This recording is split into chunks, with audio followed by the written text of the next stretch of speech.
എന്നെ മുത്തശ്ശനും മുത്തശ്ശിയും ഒരു കുറവുമില്ലാതെയാണ് വളർത്തിയത്. ഏതു നേരവും അമ്മയും ഉണ്ടായിരുന്നു ഒപ്പം. അങ്ങനെയിരിക്കെയാണ് എന്നെ സ്കൂളിൽ ചേർത്തത്. ആ സമയം മുത്തശ്ശനൊപ്പം സഹായത്തിൽ ചേർന്നതായിരുന്നു നാരായണൻ അങ്കിൾ. രാമനുണ്ണിയേട്ടൻ നാരായണേട്ട എന്ന് വിളിക്കുന്നത് കേട്ട് ഞാനും അങ്ങനെ വിളിക്കാൻ തുടങ്ങി. പിന്നെ എപ്പോഴും നാരായണേട്ടൻ ഒപ്പമുണ്ടായിരുന്നു, എൻ്റെ തുണയായി, നിഴലായി. അങ്ങനെയിരിക്കെ ഞാൻ 6ാം ക്ലാസ്സിൽ പഠിക്കുന്ന സമയം, അന്നെൻ്റെ സ്കൂൾ അവധിയായിരുന്നു. ഞാൻ മുത്തശ്ശൻ്റെ ഒപ്പം പാടത്തും. തറവാട്ടിൽ അമ്മയും മുത്തശ്ശിയും തിരക്കിട്ട പണിയിലും. പെട്ടെന്ന് തറവാട്ടിലെ മണി നിർത്താതെ മുഴങ്ങിക്കേട്ടു. അമ്മ വിയർപ്പ് സാരി തുമ്പിൽ തുടച്ചു വന്ന് വാതിൽ തുറന്ന് പുറത്തേക്ക് വന്നു. ചാരു കസേരയിൽ കാലിന്മേൽ കാല് കയറ്റി വെച്ച് സിഗരറ്റ് വലിച്ചു വിടുവായിരുന്നു അച്ഛൻ. ആരാ, എന്തു വേണം? അമ്മ അച്ഛൻ്റെ കോലം കണ്ട് ഒന്ന് പകച്ചെങ്കിലും അത് മറച്ചു വെച്ച് ചോദിച്ചു. നല്ല തമാശ. ഞാൻ ആരാണെന്ന് നിനക്ക് ഇനിയും മനസ്സിലായില്ലേ? അതോ മനസ്സിലാവാത്ത പോലെ അഭിനയിക്കുവാണോ? അച്ഛൻ എഴുന്നേറ്റുകൊണ്ട് പറഞ്ഞു. നിങ്ങളായാൽ ആരായാൽ എനിക്കെന്താ? എൻ്റെ വീട്ടിൽ കയറിയിരിക്കാൻ മാത്രം എന്ത് യോഗ്യതയാണ് നിനക്കുള്ളത്? നിന്റെ കഴുത്തിൽ താലി കെട്ടിയെന്നുള്ള യോഗ്യത, നിന്നെ എൻ്റെ കൂടെ കിടത്തിയെന്നുള്ള യോഗ്യത, പിന്നെ നിന്റെ അയാൾ പറഞ്ഞു. നിർത്തടൂ. തൻ്റെ പെങ്ങൾ പറഞ്ഞു കേട്ട കണ്ണിലൂടെ കണ്ട് എനിക്ക് ഭ്രാഷ്ട് കൽപ്പിച്ച അന്ന് അവസാനിപ്പിച്ചു നമ്മൾ തമ്മിലുള്ള ബന്ധം. ഇനി അതിൻ്റെ പേരും പറഞ്ഞ് ഈ വീടിൻ്റെ പടി ചവിട്ടിയാലുണ്ടല്ലോ, അമ്മ കലിപ്പിൽ പറഞ്ഞു. ആര് പറഞ്ഞു നമ്മുടെ ബന്ധം അവസാനിച്ചു എന്ന്? അത് വീണ്ടും ഊട്ടി ഉറപ്പിക്കാൻ എന്നോണമാണ് നിനക്കെൻ്റെ രക്തത്തിൽ ഒരു മകൻ ജനിച്ചത്. മകനോ? അവൻ നിങ്ങളുടെയാണോ എന്ന് സംശയമുണ്ടെന്നല്ലേ അന്ന് പറഞ്ഞത്. പിന്നെ ഇപ്പോൾ എന്താ? നിനക്കെന്നെ വേണ്ടെങ്കിൽ വേണ്ട, എങ്ങനെ വേണമെങ്കിലും ജീവിക്കാം. പക്ഷേ എനിക്ക് അവനെ വേണം. അവനെ ഞാൻ കൊണ്ടുപോകും. നിർത്തിക്കോണം തൻ്റെ ഈ അഹങ്കാര പറച്ചിൽ. അവനെ ഇവിടുന്ന് നിങ്ങൾ കൊണ്ടുപോകില്ല. അവൻ എൻ്റെ മോനാണെങ്കിൽ എൻ്റെ ഒപ്പം നിൽക്കും. അതല്ല കൊണ്ടുപോയി അടങ്ങും എന്നാണെങ്കിൽ അതെന്നെ കൊന്നിട്ടായിരിക്കും.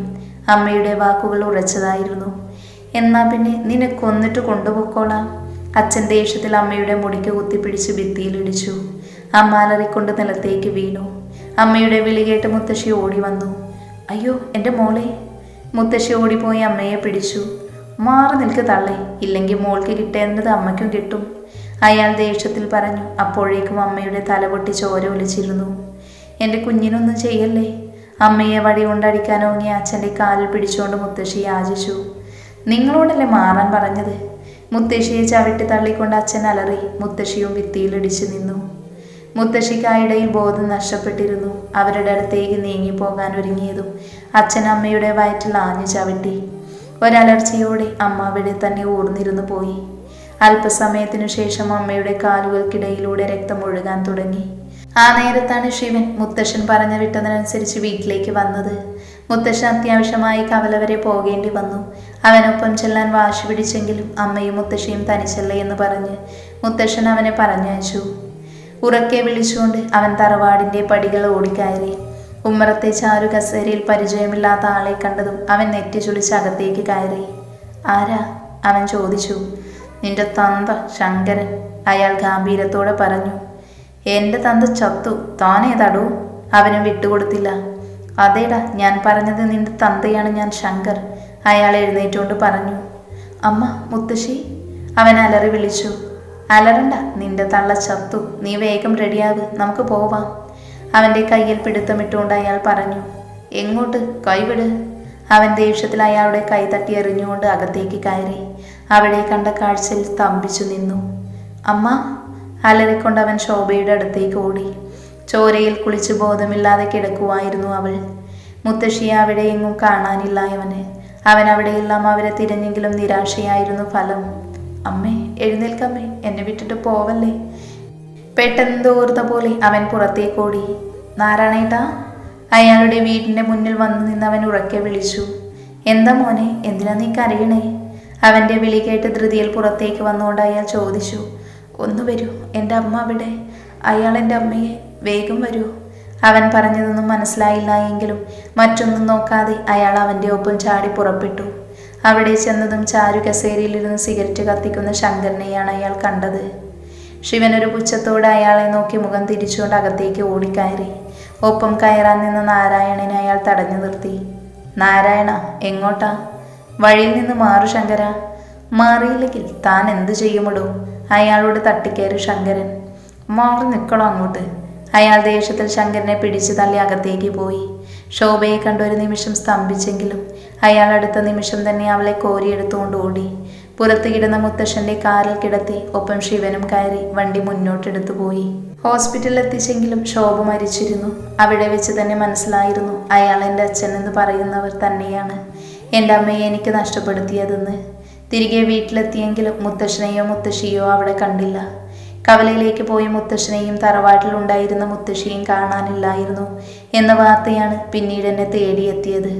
പക്ഷെ ഒരു നാൾ അയാൾ അമ്മയെയും എന്നെയും തേടി വരുമെന്നും തറവാടും സ്വത്തുക്കളും സ്വന്തമാക്കാൻ ശ്രമിക്കുമെന്നും അറിയാവുന്നതിനാൽ അമ്മ നേരത്തെ തന്നെ മുത്തശ്ശന്റെ സഹായത്തോടെ എല്ലാം എൻ്റെ പേരിൽ എഴുതി വെച്ചിരുന്നു. അറിയാതെ ചന്ദ്രബിംബം മുത്തശ്ശൻ അച്ഛന് സ്ത്രീധനമായി കൊടുത്തതാണെന്നും പറഞ്ഞ് എന്നെ ഒഴിവാക്കി പെങ്ങളുമായി വന്ന് കുടിക്കിടുന്നു. അന്നും ഞാൻ ഇവിടെയാണ് ഉറങ്ങിയിരുന്നത്. രുദ്രയെ നോക്കി ശിവൻ പറഞ്ഞു. അവൾ അവൻ്റെ കയ്യിൽ മുറുകെ പിടിച്ചുകൊണ്ട് അവനെ നോക്കി. ഒടുവിൽ ഞങ്ങളുടെ കുടുംബവക്കൽ പോലീസുകാരെയും കൂട്ടി വന്നു. നിർത്താതെയുള്ള മണിമുഴക്കം കേട്ടാണ് ശ്രീലേഖ വന്ന് വാതിൽ തുറന്നത്. മുന്നിൽ പോലീസുകാരെ കണ്ടവർ ഭയന്നുകൊണ്ട് ശങ്കരനെ വിളിച്ചു. അയാൾ പുറത്തേക്ക് വന്നു. ഇയാളാണോ ശങ്കർ? ഉയർന്ന പോലീസ് ഉദ്യോഗസ്ഥൻ ചോദിച്ചു. അതെ സർ, ഞാനാണ്. അപ്പോൾ ശങ്കര, ഇതാരുടെ വീടാണ്? അയാൾ വീണ്ടും ചോദിച്ചു. എൻ്റെ വീടാണ് സാർ, ഇപ്പോൾ എൻ്റെയാ. ഓഹോ, നിൻ്റെയാണെന്ന് നീ അങ്ങ് തീരുമാനിച്ചോ? അയാൾ അല്പം ഈർഷ്യയോട് ചോദിച്ചു. പിന്നെ വേറെ ആര് തീരുമാനിക്കണം സാറേ? അത്രയും നേരം മിണ്ടാതെന്ന ലേഖ ചോദിച്ചു. അല്ല, നമ്മളാരാ? വക്കീല്. ഇതെൻ്റെ പെങ്ങളാ സാറേ. ഓ, അപ്പോൾ കുടുംബത്തോടെ ഇവിടെയാണ് താമസം? അയാൾ വീണ്ടും ചോദിച്ചു. സാർ എന്തൊക്കെയാ ചോദിക്കുന്നേ? എനിക്കൊന്നും മനസ്സിലാവുന്നില്ല. ശങ്കരൻ അവരെ രണ്ടാളെയും മാറി മാറി നോക്കിക്കൊണ്ട് പറഞ്ഞു. വക്കീലെ, പറഞ്ഞു കൊടുക്ക്. പോലീസുകാരൻ വക്കീലിനെ നോക്കി പറഞ്ഞു. അയാൾ ഒരു ഫയൽ എടുത്തുകൊണ്ട് ശങ്കരനെ നോക്കി. അതായത് നിങ്ങളുടെയാണെന്ന് നിങ്ങൾ അവകാശപ്പെടുന്ന ഈ ചന്ദ്രബിംബം തറവാടും അതിനോട് ചേർന്നുള്ള പുരയിടവും മറ്റു സ്വത്തുവകകളുമെല്ലാം ഏകാവകാശി നിങ്ങളുടെ ഭാര്യയായിരുന്ന ശോഭ മരിക്കുന്നതിന് മുൻപ് തൻ്റെ അച്ഛനായ കേശവ പൊതുവാളിൻ്റെ പൂർണ്ണ സമ്മതത്തോടുകൂടി തൻ്റെ ഒരു മകൻ ശിവശങ്കരൻ്റെ പേരിൽ എഴുതി വെച്ചിട്ടുണ്ട് എന്ന് തെളിയിക്കുന്ന രേഖയാണിത്. ഇതിൻ പ്രകാരം അവരുടെ കാലശേഷം ഈ സ്വത്തുക്കളെല്ലാം തന്നെ ശിവന് പ്രായപൂർത്തിയാകുമ്പോൾ അവൻ്റെ പേരിലാണ് വന്ന് ചേരുക, അല്ലാതെ അവൻ്റെ അച്ഛനായ നിങ്ങളുടെ പേരിലല്ല. വക്കീൽ ഒരു അമർഷത്തോടെ പറഞ്ഞു നിർത്തി. ലേഖയും ശങ്കരനും ശരിക്കും ഞെട്ടിയിരുന്നു. ഇങ്ങനൊരു വാർത്ത പ്രതീക്ഷിക്കാത്തതിനാൽ രണ്ടാൾക്കും അടികിട്ടിയ പോലെയായിപ്പോയി. അവർ പരസ്പരം മുഖത്തോട് മുഖം നോക്കി അവിടെയുള്ള തിണ്ണയിലിരുന്നു. അപ്പോൾ പറഞ്ഞു വന്നത് എന്താന്ന് വെച്ചാൽ എത്രയും പെട്ടെന്ന് എടുക്കാനുള്ളതെല്ലാം എടുത്തുകൊണ്ട് വേഗം ഇറങ്ങിക്കോളൂ. ഈ തറവാട് പൂട്ടിയിടണം ഞങ്ങൾക്ക്. ശേഷം ശിവന് പ്രായപൂർത്തിയാവുമ്പോൾ ചാവി ഞങ്ങൾ അവനെ ഏൽപ്പിച്ചോളാം. വക്കീൽ വീണ്ടും തുടർന്നു. ശങ്കരൻ ലേഖയെ ഒന്ന് നോക്കിക്കൊണ്ട് അകത്തേക്ക് പോയി. പുറകെ അവരും. ശേഷം കുറച്ച് സമയം കഴിഞ്ഞതും പെട്ടിയുമായി വന്നു. അവരിറങ്ങിയതും ഒരു പോലീസുകാരൻ ഉള്ളിൽ കയറി എല്ലാ വാതിലുകളും ജനലുകളും അടച്ചിട്ടുണ്ടെന്ന് ഉറപ്പുവരുത്തി. വാതിൽ പൂട്ടി ചാവി ഉയർന്ന ഉദ്യോഗസ്ഥനെ ഏൽപ്പിച്ചു. ശേഷം ആ പോലീസുകാരൻ അവരുടെ പെട്ടിയും ബാഗുമെല്ലാം പരിശോധിച്ചു. അത് കഴിഞ്ഞ് അവരെ പറഞ്ഞു വിട്ടു. പിന്നീടാണ് അയാൾ എന്നെ സഹായിച്ചത്. നാരായണേട്ടൻ്റെ മോളെ ഒരു ആക്സിഡന്റ് ഉണ്ടാക്കി കോമ സ്റ്റേജിലേക്ക് തള്ളിവിട്ടു. ആ കുട്ടി ഇന്നും ജീവിച്ചിരിപ്പുണ്ട് ആ കുഞ്ഞു വീട്ടിൽ. ആ അച്ഛൻ്റെ കണ്ണുനീരിന്നും ഒഴിഞ്ഞിട്ടില്ല. അവൻ ദൂരേക്ക് ദൃഷ്ടി പായിച്ചുകൊണ്ട് പറഞ്ഞു. ശിവേട്ട. അവൾ അവനെ നോക്കി വിളിച്ചു. ഒത്തിരി വേദനിച്ചു അല്ലേ? അവനൊന്ന് മൂളി. ഇനി വിഷമിക്കേണ്ടാട്ടോ, ഞാനില്ലേ ശിവേട്ടന്? അവൻ്റെ കയ്യിൽ പിടിച്ചുകൊണ്ട് പറയുന്നവളെ ഒരു നിമിഷം അവൻ കണ്ണെടുക്കാതെ നോക്കിയിരുന്നു. ഈ സമയം അലോഷി തൻ്റെ ഓഫീസിൽ തിരക്കിട്ട പണിയിലായിരുന്നു.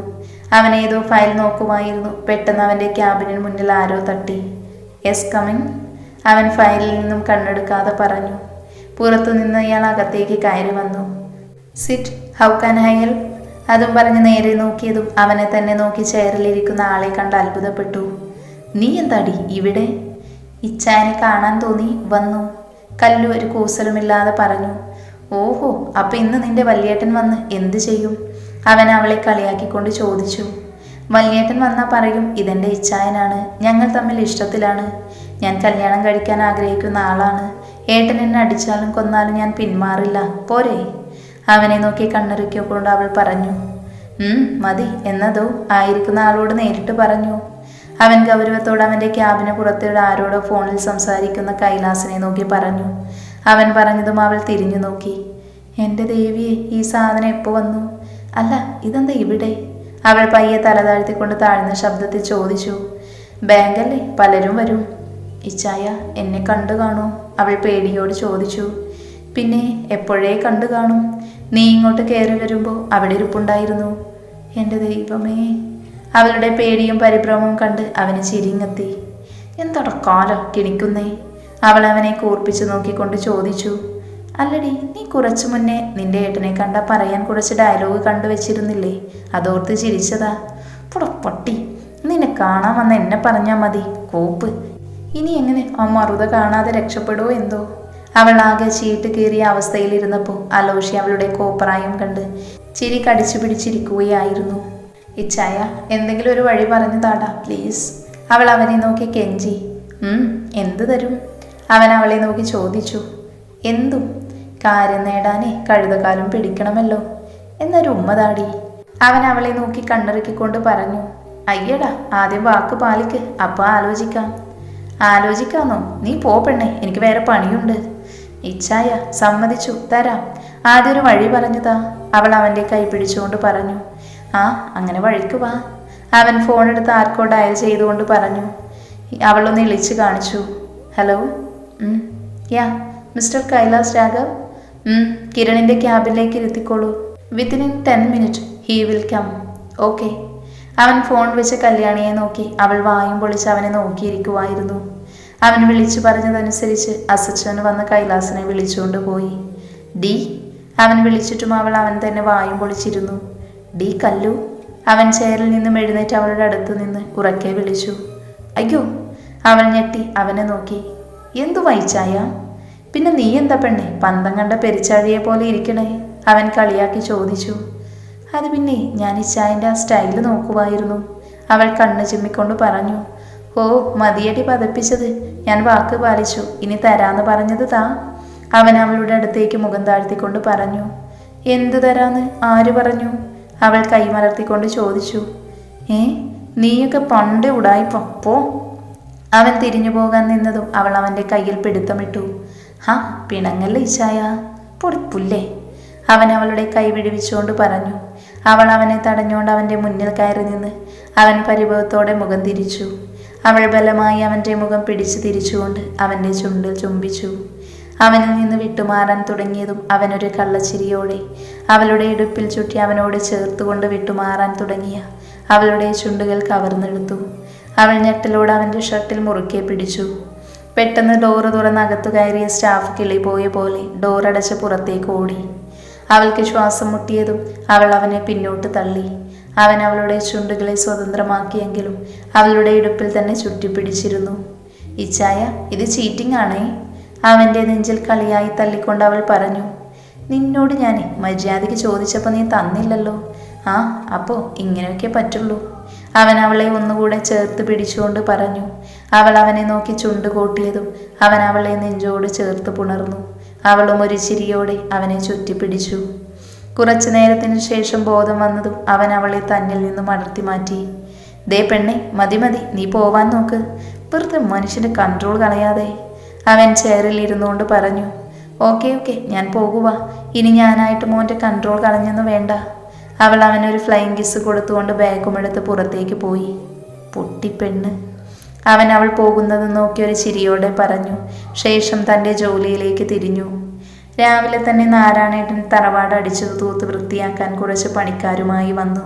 ശിവനും അവരോടൊപ്പം കൂടി. കളപ്പുരയ്ക്ക് പുറത്ത് അടുപ്പ് കൂട്ടി കഞ്ഞിയും കപ്പയും വെക്കുമായിരുന്നു ലച്ചു. അവൾക്ക് സഹായത്തിനൊരു സ്ത്രീയെയും നാരായണേട്ടൻ ഏർപ്പെടുത്തിയിരുന്നു. തറവാടും പരിസരവും വൃത്തിയാക്കി ആകെ ക്ഷീണിച്ചിരുന്നു എല്ലാവരും. ആൾ താമസമില്ലാത്തതിനാൽ പൊടിയും മാറാലയും പിടിച്ചു കിടക്കുമായിരുന്നു. ഒടുവിൽ അടിച്ചുവാരി കഴുകിയിറക്കേണ്ടി വന്നു തറവാട് മുഴുവൻ. ഉച്ചയായതും ആഹാരം കഴിക്കാനായി അവരെല്ലാവരും വന്നു. അവൾ അവർക്കെല്ലാം ആഹാരം വിളമ്പിക്കൊടുത്തു. ശിവൻ കിണറ്റിൽ നിന്നും വെള്ളം കോരി കൈയും കാലും കഴുകി തിരിഞ്ഞതും ലച്ചു ടവൽ കൊടുത്ത് അവളെ നോക്കി ഒരു ചിരിയോടെ അവൻ അത് വാങ്ങി മുഖം കൈയും തുടച്ചുകൊണ്ട് അവളോടൊപ്പം നടന്നു. ശിവൻ വന്നിരുന്നതും രുദ്ര ആഹാരം വിളമ്പിക്കൊടുത്തു. ഒന്നും കഴിക്കാൻ എടുക്കാതെ അവൻ്റെ അടുത്തിരുന്നവളെ അവനൊന്ന് നോക്കി. താൻ കഴിക്കുന്നില്ലേ രുദ്ര? അവൻ ചോദിച്ചു. ഞാൻ കഴിച്ചോളാം ശിവേട്ട, ഇപ്പൊ ശിവേട്ടൻ കഴിക്ക്, അവൾ ഒരു ചിരിയോടെ പറഞ്ഞു. ഏയ്, അതൊന്നും പറ്റില്ല, ഇരിക്ക്. അവളെ പിടിച്ചുരുത്തി അവളുടെ മുന്നിലേക്ക് പാത്രം എടുത്തു വെച്ചുകൊണ്ട് അവൻ പറഞ്ഞു. അവൾ അവനെയൊന്ന് നോക്കി അതെടുത്ത് മാറ്റി വെച്ച ശേഷം അവനടുത്തേക്ക് നീങ്ങിയിരുന്ന് അവൻ സംശയത്തോടെ നെറ്റി ചുളിച്ചുകൊണ്ട് അവളെ നോക്കി. അവൾ അവനെ നോക്കി വായ തുറന്നു. അവനൊരു ചിരിയോടെ അവൾക്ക് വാരിക്കൊടുത്തു. അവൾ സന്തോഷത്തോടെ അത് കഴിച്ചു, ഒപ്പം അവനും. അവരുടെ ആ പ്രവൃത്തി മറ്റുള്ളവരും ശ്രദ്ധിക്കാതിരുന്നില്ല. ആഹാരം കഴിച്ചു കഴിഞ്ഞതും ശിവനും മറ്റുള്ളവരും വീണ്ടും ജോലിയിലേക്ക് കടന്നു. രുദ്ര ജോലിയെല്ലാം തീർത്ത ശേഷം കളപ്പുരയുടെ പിന്നിലുള്ള വഴിയിലൂടെ പറമ്പിലേക്ക് ഇറങ്ങി. നിറയെ മരച്ചീനി നട്ടിരിക്കുന്ന കുഞ്ഞു വയലാണെങ്കിലും മരച്ചീനി ചെടികൾ തലയെടുപ്പോടെ ഉയർന്നു നിൽക്കുന്നു. ഒരു വശത്തൂടെ കുഞ്ഞു തോടൊഴുകുന്നു. അതിൻ്റെ തൊട്ടപ്പുറത്തുള്ള വയലുമായി ഈ വയലിനെ ബന്ധിച്ചിരിക്കുന്നത് ആ തോടാണ്. അവൾ മരച്ചീനിയുടെ ഇല നുള്ളിക്കൊണ്ട് മുന്നോട്ട് നടന്നു. അവളുടെ അഴിച്ചിട്ട കേശം വീശിയടിക്കുന്ന കാറ്റിൽ പറന്നു നടന്നു. ഒപ്പം ചിലത് അവളുടെ കാഴ്ചയെ മറച്ചുകൊണ്ട് കണ്ണിനു മീതെ വന്നു കിടന്നു. അതെല്ലാം ചുണ്ടിൽ വിരിഞ്ഞ ചിരിയോടെ എടുത്തു മാറ്റിക്കൊണ്ട് അവൾ മുന്നോട്ട് നടന്നു. ആ കാറ്റിന് പോലും സുഗന്ധമുള്ളതായി അവൾക്ക് തോന്നി. മനസ്സിനെയും ആത്മാവിനെയും കുളിരണിയിക്കുന്ന ആ ഇടം അവൾക്ക് ഒത്തിരി ആശ്വാസം പകർന്നു. അവൾ ഓരോന്ന് കണ്ടുകൊണ്ട് ആ വയലിൻ്റെ ഒരറ്റത്ത് തോട്ടിലേക്ക് കാലിട്ടിരുന്നു. തോട്ടിലൂടെ ഒഴുകുന്ന തെളിഞ്ഞ വെള്ളം അവളുടെ കാൽപാദത്തെ തൊട്ട് തലോടി കടന്നുപോയി. ആ വെള്ളത്തിൻ്റെ തണുപ്പ് അവളുടെ ശരീരമാകെ നിറയുന്നത് അവൾ അറിഞ്ഞു. അവൾ നിറഞ്ഞൊരു പുഞ്ചിരിയോടെ ആ വെള്ളത്തിലേക്ക് നോക്കിയിരുന്നു. ലച്ചു ഇതേ സമയം തൻ്റെ മുറിയുടെ ഒരു മൂലയിലിരുന്ന് കയ്യിൽ കരുതിയ മരുന്ന് നിറച്ച സിറിഞ്ചുമായി കയ്യിലെ ഞരമ്പിലേക്ക് കുത്തിരക്കുവായിരുന്നു രമേശൻ. ആ മരുന്നിൻ്റെ ലഹരിയിൽ അവൻ്റെ ചുണ്ടിൽ ഒരു പുഞ്ചിരി വിരിഞ്ഞു. കണ്ണുകൾ ചുവന്നിരുന്നു. ഒപ്പം കണ്ണിനു ചുറ്റും കറുത്ത പാടു വീണിരുന്നു. കുറച്ച് നിമിഷങ്ങൾക്ക് ശേഷം അവൻ മയക്കത്തിലേക്ക് വീണു. അപ്പോഴും അവൻ്റെ വായിൽ നിന്നും ആ പേര് മുഴങ്ങിക്കൊണ്ടിരുന്നു, ലച്ചു. കുറച്ചു സമയത്തിനു ശേഷം അവൻ്റെ മുറി അടിച്ചു വാരാനായി വന്നതായിരുന്നു നീലിമ. അവർ മുറിയുടെ വാതിൽ പതിയെ തള്ളി തുറന്നു. വാതിൽ തുറന്നത് മദ്യത്തിൻ്റെയും സിഗരറ്റിൻ്റെയും രൂക്ഷഗന്ധം അവരുടെ നാസികയിലേക്ക് തുളച്ചു കയറി. അവർ സാരിത്തുമ്പ് കൊണ്ട് മൂക്ക് പൊത്തിക്കൊണ്ട് അകത്തേക്ക് കയറി അവനെ തിരഞ്ഞു. അപ്പോഴാണ് ഒരു മൂലയിൽ തളർന്നു കിടക്കുന്ന രമേശനെ കണ്ടത്. അവർ ചൂല് താഴെയിട്ടിട്ട് അവൻ്റെ അടുത്തേക്ക് ചെന്നു. മോനെ രമേശ. അവൻ്റെ തലയെടുത്ത് മടിയിൽ വെച്ച ശേഷം അവൻ്റെ മുഖത്ത് തട്ടി അവർ വിളിച്ചു. ലച്ചു. അബോധാവസ്ഥയിൽ അവൻ പറഞ്ഞുകൊണ്ടിരുന്നു. അവൻ്റെ ആ അവസ്ഥ ആ അമ്മയുടെ കണ്ണുകൾ നിറഞ്ഞൊഴുകി. മോനെ. അവൻ്റെ തല നെഞ്ചോട് ചേർത്ത് വെച്ച ആ അമ്മ പൊട്ടിക്കരഞ്ഞുപോയി. അപ്പോഴാണ് അവൻ്റെ തൊട്ടടുത്തായി കിടന്ന സിറിഞ്ച് അവരുടെ കണ്ണിൽ പെടുന്നത്. അവരതെടുത്ത് ദൂരേക്ക് വലിച്ചെറിഞ്ഞു. ശേഷം പയ്യെ എഴുന്നേറ്റെന്നിട്ട് അവൻ്റെ ബെഡിൽ കിടന്നൊഴിഞ്ഞ മദ്യക്കുപ്പികൾ വാരി മാറ്റി പുതിയ ഷീറ്റ് വിരിച്ച് അവനെ ഒരു വിധത്തിൽ എടുത്തു പൊക്കി ബെഡിൽ കിടത്തി. ശേഷം റൂമെല്ലാം അടിച്ചു വാരി വൃത്തിയാക്കി. ഒപ്പം കബോർഡിൽ നിരനിരയായി വാങ്ങി വെച്ചിരുന്ന മദ്യക്കുപ്പികളെല്ലാം തുറന്ന് വാഷ് ബേസിനിൽ ഒഴിച്ചു കളഞ്ഞ് ഒപ്പം അവൻ വസ്ത്രങ്ങൾക്കിടയിൽ ഒളിപ്പിച്ചു വെച്ചിരുന്ന ഡ്രഗ്സും അവർ ആ റൂമിൽ നിന്ന് എടുത്തു മാറ്റി. ശേഷം കുറച്ചു നേരം അവൻ്റെ അടുത്തിരുന്ന് തലയിൽ തലോടി. ആ അമ്മയുടെ സ്നേഹസ്പർശനത്തിൽ മയങ്ങി അവൻ ഉറങ്ങി. ഒടുവിൽ നെറ്റിയിൽ ഒരു ചുംബനം നൽകി അവർ പുറത്തേക്കിറങ്ങി റൂം പുറത്തുനിന്ന് പൂട്ടി. അതിനുശേഷം അവൻ്റെ മുറിയിൽ നിന്നെടുത്ത ഡ്രഗ്സും മറ്റു മദ്യക്കുപ്പികളുമെല്ലാം തറവാടിന് പുറകിൽ കുഴികുത്തി മൂടി. ഈ സമയം വയലിലെ തോട്ടിൽ കാലിട്ടിരുന്ന ലച്ചുവിനെ ആരോ പിന്നിൽ നിന്നും വന്ന് തൂക്കിയെടുത്തു. പെട്ടെന്നായതിനാൽ അവൾ ഒന്ന് ഭയന്നു. എങ്കിലും നിലവിളിക്കാനായില്ല അവൾക്ക്. കാരണം വായ പൊത്തി പിടിച്ചിരുന്നു. അവൾ കൈകാലിട്ടടിക്കാൻ തുടങ്ങി. ഒപ്പം അയാളിൽ നിന്നും രക്ഷപ്പെടാൻ പരമാവധി അവൾ ശ്രമിച്ചുകൊണ്ടിരുന്നു. പക്ഷേ അയാളുടെ ബലത്തിനു മുന്നിൽ ആ ശ്രമങ്ങളെല്ലാം വിഫലമായി. അയാൾ അവൾ പഠിച്ച പണി 18 നോക്കിയിട്ടും അവളെ സ്വതന്ത്രമാക്കിയില്ല. അവളുമായി മുന്നോട്ട് നടന്നു.